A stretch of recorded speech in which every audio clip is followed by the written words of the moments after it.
You shouldn't have come. The stench of your cheap clothes is ruining my party. Those were the last words my brother's fiancée whispered to me before she deliberately emptied a glass of vintage Cabernet down the front of my white dress. The music died.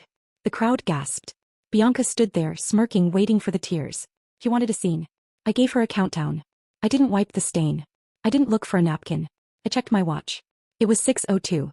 I decided that by 6:05, this entire wedding would legally cease to exist.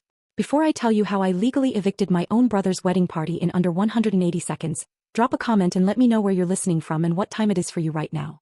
I want to see how far this story travels. I didn't run to the bathroom. I didn't reach for a tissue. I stood absolutely still, letting the red wine soak into the fabric, turning it cold and heavy against my skin.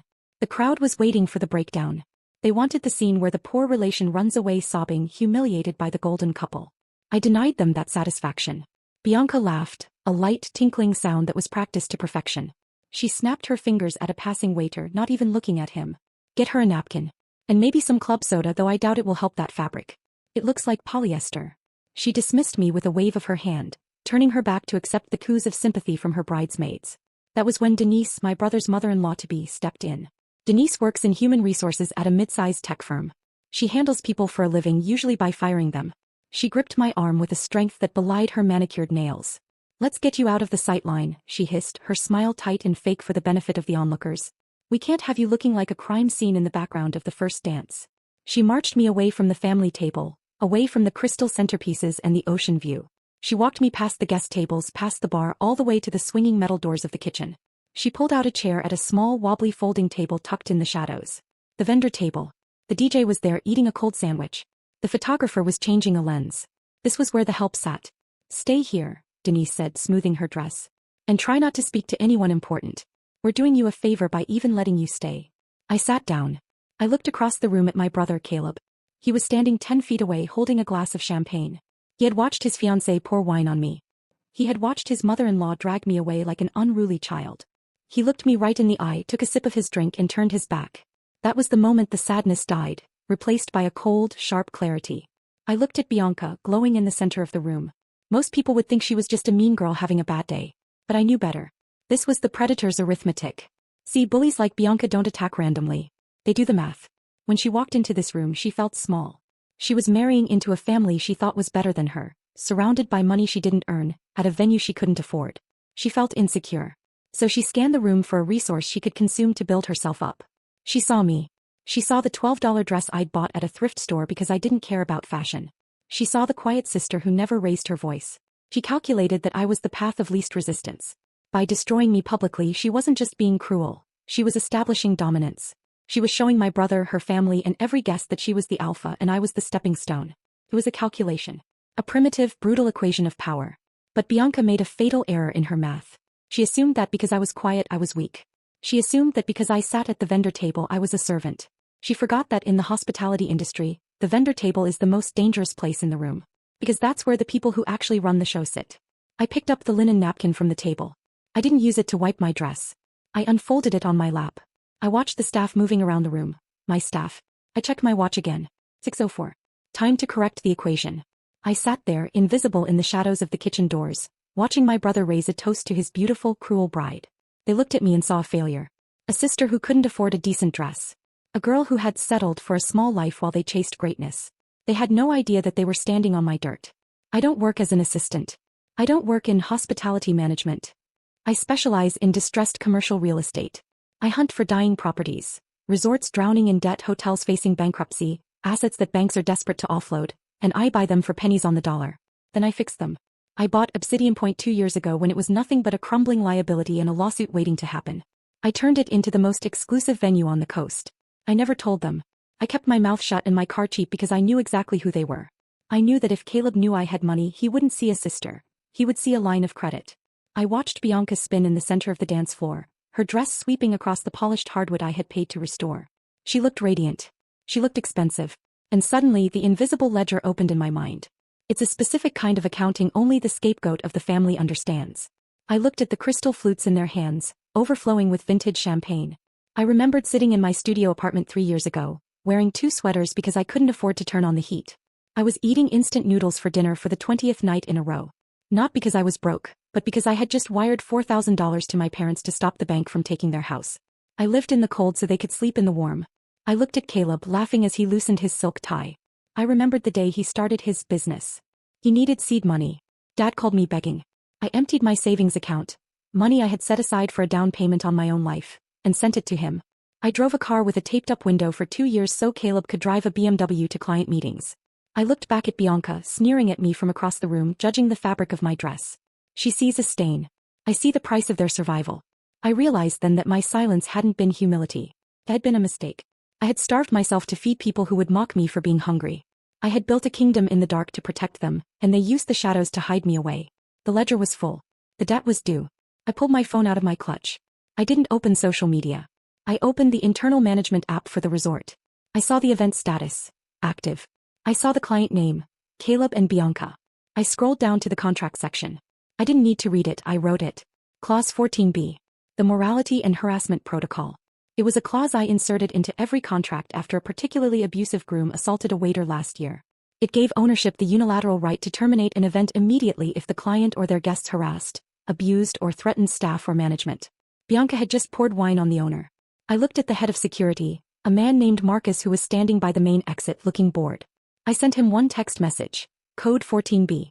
The bride. Execute immediately. Marcus looked at his phone. He looked at me. His eyes went wide.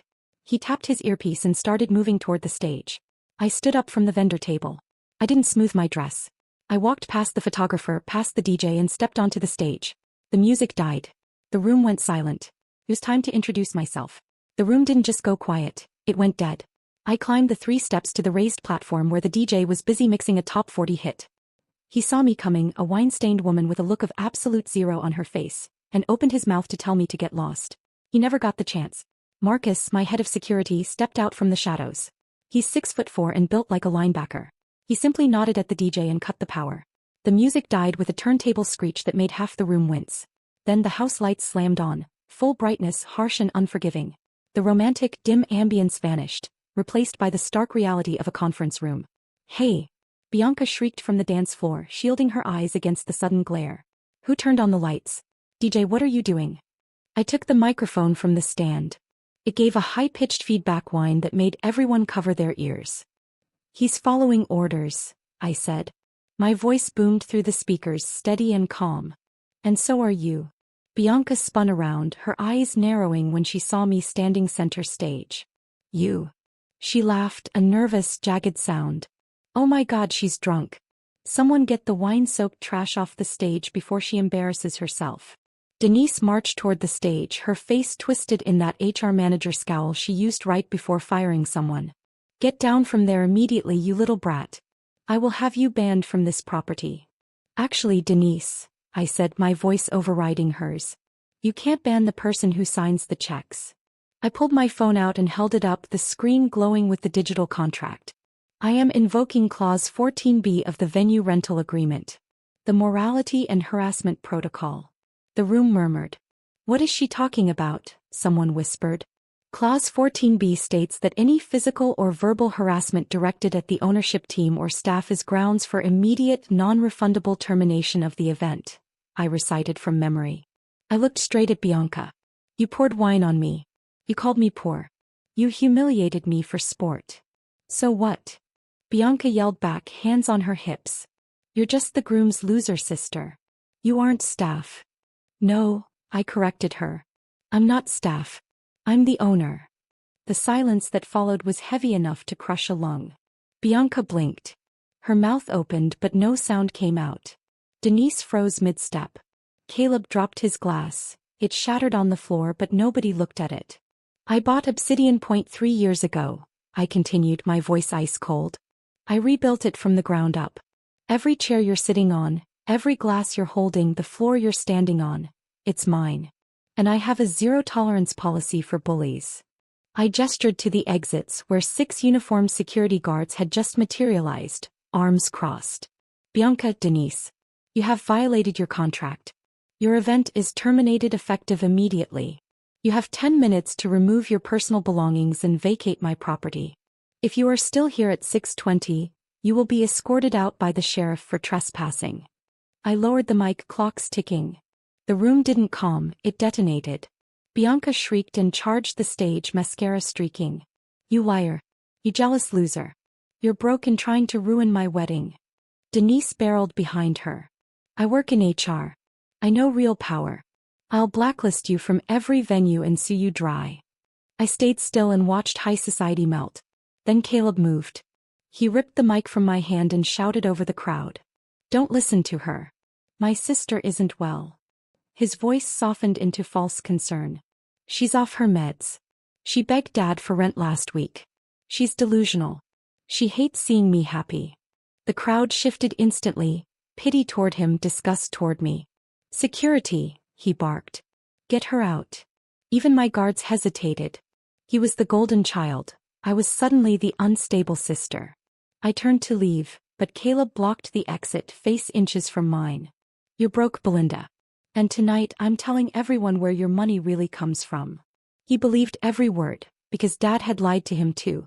You really believe that? I asked. I know it, he sneered. Let go, I warned. Or I foreclose. He faltered, confused. I walked to the DJ booth and cast my phone to the giant screen. Caleb and Bianca's photos vanished, replaced by a deed of trust. Borrower, Frank and Martha Sterling. Lender, Obsidian Holdings LLC. Status, delinquent. Gasps. I didn't beg Dad, I said. I bought the mortgage when he begged me. A swipe revealed a second document. Caleb's business loan. 90 days past due. He went pale. You're the investor. I am the lender, I said. I paid for your startup, your car, your ring, and this venue. I showed the ledger, 6 figures owed. I don't pay rent because I own the roof you live under. Silence. You have until Monday to apologize. Or I file foreclosure. He ran, dragging Bianca with him. Denise tried to bluster, but security escorted her out. The guests stared at me differently now, not the girl in a ruined dress, but the woman holding the deed to their dreams. I poured myself a glass of wine, savoring the quiet. I deleted Caleb, then Mom, then Dad. They could stay in the house for now, but only because I allowed it. They would live each day under a roof built from my money, not my shame. The debt may stand, but the relationship is foreclosed. Sometimes power isn't given, it's bought. I'm Belinda. And this is my hotel.